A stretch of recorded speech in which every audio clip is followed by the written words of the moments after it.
Hello everyone, welcome to my YouTube channel. Friends, अगर आप लोगों ने यूपी टीईटी का फॉर्म भर दिया है एक पेपर के लिए किसी भी, और आप दूसरे पेपर के लिए अप्लाई करना चाह रहे हैं, यानी बोथ पेपर के लिए अब आप अप्लाई करना चाह रहे हैं, तो कैसे अप्लाई करेंगे इसके बारे में बताएंगे। ऑप्शन दे दिया गया है, आप पेमेंट करने के बाद में दूसरे पेपर के लिए भी अप्लाई कर सकते हैं। कैसे अप्लाई करना होगा इसकी पूरी जानकारी आपको इस वीडियो में मिलेगी।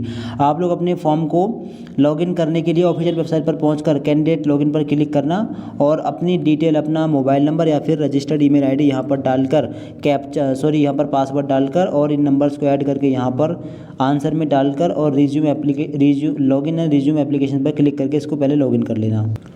फिर इसके बाद में आपका डैशबोर्ड आपके सामने खुलेगा। आप लोग थोड़ा नीचे आएंगे। नीचे आने के बाद में यहाँ पर आपको देखने के लिए मिलेगा ऐड पेपर का ऑप्शन। जी हाँ, यहाँ से आप आफ्टर पेमेंट दूसरे पेपर के लिए अप्लाई कर सकते हैं। पेमेंट आपका हो चुका है तो आपको ये ऑप्शन देखने के लिए मिल जाएगा। अगर पेमेंट नहीं हुआ हो तो एडिट का ऑप्शन आपको यहाँ पर देखने के लिए मिल रहा होगा। एडिट पर क्लिक करके भी पेपर को ऐड कर सकते हैं। ठीक है, तो करेक्शन कि आप समझ सकते हैं, करेक्शन आपको यहाँ से कर लेना है। ठीक है जी, अभी ऑप्शन ऐड हुआ है यहाँ पर। ठीक है, तो दूसरे पेपर के लिए अप्लाई कैसे करना है, ऐड द पेपर पर क्लिक करके।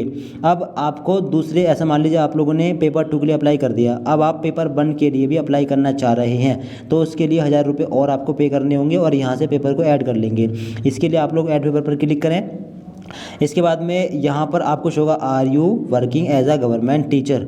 आप गवर्नमेंट टीचर के रूप में काम कर रहे हो तो यस करें, वरना नो कर दें। ठीक है, इसके बाद अगर आपने पेपर 2 पहले ऐड कर लिया था तो पेपर 1 आप ऐड करना चाह रहे होंगे। अब पेपर 1 की क्वालिफिकेशन कौन से ऑप्शन में से आपने कंप्लीट की है या फिर कर रहे हैं, तो अपना ऑप्शन लें। ठीक है, अगर बीएड वाले यानी 6 to 8 के लिए अप्लाई कर दिया है तो डीएलएड के लिए अप्लाई कर रहे होंगे। अब डीएलएड कौन से ऑप्शन से किया है, ये वाला ऑप्शन, तो ये वाला ऑप्शन लें।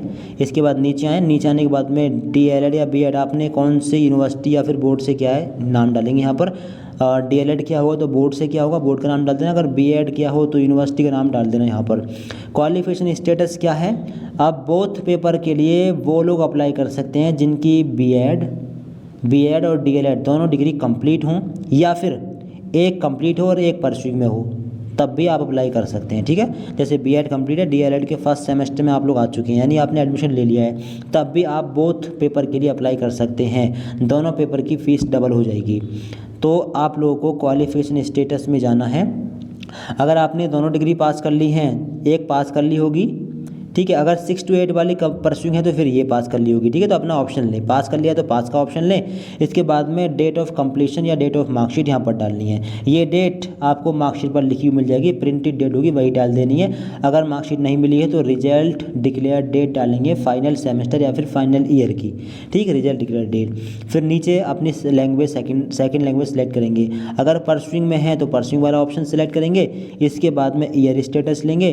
फर्स्ट ईयर में हो तो फर्स्ट ईयर वाला ऑप्शन ले। Expected date of completion, expected कब तक आप कंप्लीट कर लेंगे। अगर पहले या दूसरे सेमेस्टर में हैं तो यानी आपका इसी साल 2026 में फर्स्ट ईयर कंप्लीट होगा और 2027 में अगले साल को आप अपना सेकंड ईयर कंप्लीट कर लेंगे। ठीक है, अगर इस साल सेकंड ईयर है तो यहाँ पर अदर देन फर्स्ट ईयर वाला ऑप्शन लें और यहाँ पर ईयर में डाल दें 2026, क्योंकि अगर सेकंड ईयर इस बार है तो इसी साल आप लोग कंप्लीट कर लेंगे अपना कोर्स। अब मंथ और ईयर कौन सा डालें, मंथ आप लोग और ईयर, मंथ और डेट कौन सा डालें, तो मंथ कैसे सेलेक्ट करेंगे। देखिए, आपके फाइनल सेमेस्टर जो चौथा सेमेस्टर है इसके एग्ज़ाम कब खत्म होंगे ये पता करना। एग्ज़ाम खत्म होने के बाद में लगभग 2.5 महीने के बाद की कोई भी डेट आप लोग डाल देना, क्योंकि एग्ज़ाम खत्म होने के लगभग 2-2.25 महीने के बाद में रिजल्ट आ जाता है। तो 2 महीने या 2.25 महीने के बाद की कोई भी डेट यहाँ पर डाल सकते हैं। जैसे आपके चौथे सेमेस्टर के एग्ज़ाम मान लीजिए जून के लास्ट में ख़त्म हो जाएंगे, तो जुलाई, अगस्त, सितंबर के मिड की कोई भी डेट डाल सकते हैं। 10 सितंबर डाल सकते हैं, यानी कि 2 महीने के बाद की कोई भी डेट डाल सकते हैं। ये एक्सपेक्टेड डेट है। ठीक है, ये बाद की ही डेट डालनी है आपको, 2 महीने से बाद की डेट। तो यहाँ पर कोई भी डेट डाल देंगे 2 महीने से बाद की। क्लियर, और ईयर बता दिया है। अगर फर्स्ट ईयर हो तो अगले साल कंप्लीट करेंगे 27 में, अगर सेकंड ईयर है तो इसी साल आप लोग कंप्लीट कर लेंगे। तो जब आपका यहाँ पर पेपर सिलेक्ट हो जाए तो इसके बाद आप नीचे आना। नीचे आने के बाद में सेकंड लैंग्वेज चॉइस का ऑप्शन होगा, इस पर आप लोग क्लिक करना, अपने यहाँ से सेकंड लैंग्वेज सेलेक्ट करना। इसके बाद में सेव एंड प्रोसीड पे इस पर क्लिक करेंगे। ठीक है, और इसको यहाँ सेव कर देंगे। ठीक है, फिर इसके बाद में सीधे जो पेपर है, पेपर की फ़ीस पे करने के लिए आपके सामने आएगी। यानी आगे आप इजेंटियल क्वालिफिकेशन में मार्कशीट का ऑप्शन नहीं आ रहा है, ठीक है। पेपर 2 सेलेक्ट करने के बाद में सीधे पेमेंट करने का ऑप्शन आ रहा है। इजेंटियल क्वालिफिकेशन में मार्कशीट अपलोड करनी थी लास्ट सेमेस्टर या फिर लास्ट ईयर की परस्यूइंग वालों को, और कंप्लीट करने वालों को जो मार्कशीट अपलोड करनी थी वो ऑप्शन शायद यहाँ पर नहीं दिया गया, क्योंकि आए नहीं है। तो अब सिंपली आप लोग अपने फॉर्म का पेमेंट कर देंगे, आपका पेपर सिलेक्ट हो चुका है, ठीक है। कुछ नहीं करना है, पेपर सिलेक्ट कर लेना है और क्वालिफिकेशन ऐड कर लेनी है, इसके बाद में पेमेंट कर देना। पेमेंट करने के लिए पे रेस जितना भी आपका पेमेंट होगा आपको यहाँ पर शो जाएगा, ठीक है। इस पर क्लिक करेंगे, इसके बाद में पेमेंट के मोड आपके सामने आएंगे। फ़ोनपे, जीपे, पेटीएम से करना हो पेमेंट तो यूपीआई वाला ऑप्शन लेना, और फिर इसके बाद में आपका पेमेंट, आपका mobile number, email ID show होगी, ठीक है। थोड़ा नीचे आएंगे, नीचे आने के बाद में 3 ऑप्शन है पेमेंट करने के। पेमेंट कैसे कैसे कर सकते हैं, यूपीआई आईडी से कर सकते हैं। यूपीआई आईडी से करना हो तो यूपीआई आईडी यहाँ पर डालना, वेरीफाई पर क्लिक करना, वेरीफाई होगी, इसके बाद डायरेक्ट पेमेंट कर सकते हैं। दूसरा ऑप्शन है क्यूआर कोड का, और तीसरा ऑप्शन है यूपीआई ऐप का, ठीक है। तीनों में से किसी भी तरीके से पेमेंट कर सकते हैं। क्यूआर कोड से करना हो तो इस पर क्लिक करें, इसके बाद में प्रोसीड नाउ वाले इस ऑप्शन पर क्लिक करें, और फिर इसके बाद में आपके सामने क्यूआर कोड ओपन होगा। अब इसका स्क्रीनशॉट ले लें, ऐसे भी कर सकते हैं, स्क्रीनशॉट लें। फिर इसके बाद में अपने फ़ोन पे, जी पे जो भी यूज़ कर रहे हैं उसको ओपन करें, और जो स्कैनर जो आता है वहाँ पर स्कैनर में स्कैन करें। इसके बाद में एक लिंक आएगा, उस लिंक पर पेमेंट कर दें, ठीक है। 5 मिनट का यहाँ पर टाइम मिलेगा आपको। और दूसरा, अगर आप लोग यूपीआई ऐप से करना चाहें डायरेक्ट, इस पर क्लिक करना, इसके बाद में प्रोसीड नाउ वाले ऑप्शन पर क्लिक करना, इसके बाद में ओके पर क्लिक करना। इसके बाद जितने भी ऐप आप इस्तेमाल कर रहे हैं वो आपके सामने ओपन हो जाएंगे। अब यहाँ से कोई भी एक ऐप को ओपन कर लेंगे। हम अपना जो पेमेंट कर रहे हैं वो हम इसी थ्रू करते हैं, ठीक है। अब आपके सामने यहाँ पर पेमेंट डालने के लिए मतलब पेमेंट शो होगा, पे पर क्लिक करेंगे। अब यहाँ पर अपना पिन डाल दीजिए और पेमेंट कर दीजिए, ठीक है। इसके बाद सीधे आपको उस वाले पेज पर पहुँच जाना है, उस वाले पेज को काटना नहीं है। दूसरी चीज़, अगर आप लोग फ़ोन पे से स्कैनर के द्वारा करना चाह रहे हैं तो ये जो आपको स्कैनर दिख रहा है इस पर क्लिक करना, इसके बाद में अपलोड क्यूआर पर क्लिक करना, इसके बाद में जो स्क्रीनशॉट आप लोगों ने खींचा था उस पर क्लिक करना, डन पर क्लिक करना। इसके बाद में अपने आप यहाँ पर प्रोसीड टू मतलब वो शो होगा, वेबसाइट शो होगी, साइट एक तरीके से, और इसके बाद में प्रोसीड टू पे पर क्लिक करना, इसके बाद में पे पर क्लिक करना, और यहाँ पर अपना पिन डालकर पेमेंट करना। सीधे उस वाले पेज पर पेमेंट करते ही सीधे उस वाले पेज पर पहुँच जाएँ। इसके बाद में आपको होगा पेमेंट सक्सेसफुल, सीधे आप लोग उस वाले पेज पर पहुंच जाएंगे। और यहाँ पर देख लें, इस पेज को काटना नहीं है, अपने आप यहाँ पर रिफ्रेश होगा और पेमेंट सक्सेसफुल आपको शो हो जाएगा। इसके बाद में आप लोग यहाँ पर शो होगा payment successful, your UPTET 2026 application fee has been received, your application is now complete. इस तरीके से पेमेंट करेंगे तो कभी पेमेंट नहीं फंसेगा।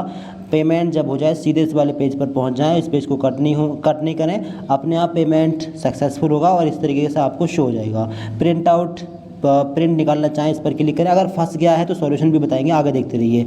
इसका अगर आप लोग प्रिंट सेव करना चाहें तो आप इसका जो रिसीट है पेमेंट की वो भी सेव कर सकते हैं, ठीक है। इसको आप सेव कर सकते हैं। फिर इसके बाद में आप लोग go to dashboard, view application वाले ऑप्शन पर क्लिक करके डैशबोर्ड पर पहुंच जाएंगे। अपने फॉर्म को लॉगिन कर लें। अब अगर आपका पेमेंट हो गया और पेमेंट सक्सेसफुल आपको शो नहीं हुआ तो आप क्या करेंगे, ऐसी कंडीशन में आपको क्या करना है। इसके लिए आप लोग यहाँ पर देखिए यहाँ पर इन्होंने क्लियर लिखा है कि if you have already completed the payment but it is not reflecting in your application status, please wait for 2-3 days business days for the system to update. यानी अगर आपका पेमेंट हो गया और यहाँ पर पेंडिंग शो कर रहा है तो ऐसी कंडीशन में 2 या 3 दिन का वेट करना है। 2 या 3 दिन के बाद में या तो पेमेंट सक्सेस पेड यहाँ पर शो हो जाएगा या फिर आपका पेमेंट आपके अकाउंट में वापस आ जाएगा। दोनों में से एक काम हो जाएगा, ठीक है। अगर पेमेंट पेंडिंग हो गया है तो 2 या 3 दिन का वेट करिए, ठीक है। पेमेंट या तो सक्सेसफुल शो हो जाएगा, पेड शो हो जाएगा, या फिर वापस आपके अकाउंट में जाएगा, दोबारा आप लोग पेमेंट कर देना, ठीक है। ऐसी कंडीशन के लिए अगर लास्ट डेट निकल जाती है तो फिर अगर पेमेंट आपने जो UPSSC की वेबसाइट यानी कि अगर आपने UPTET के लिए ही सही से पेमेंट कर दिया है तो सक्सेसफुल ही होगा, क्योंकि लास्ट डेट निकल जाएगी तो फिर बाद में पेमेंट का ऑप्शन तो आएगा नहीं। तो इसलिए अगर लास्ट डेट वाले दिन अगर आप लोग पेमेंट कर रहे हैं और पेमेंट आपको यहाँ पर पेंडिंग शो कर रहा है तो ऐसी कंडीशन में आपका पेमेंट 2 या 3 दिन के बाद में पेड यहाँ पर शो हो जाएगा, ठीक है। तो अगर आपका पेमेंट फंस गया है तो आपको 2 या 3 दिन का वेट कर लेना है। पेमेंट आप लोग ऐसे कर लें, कोई दिक्कत आए कमेंट बॉक्स में बता सकते हैं। Thanks for watching this video.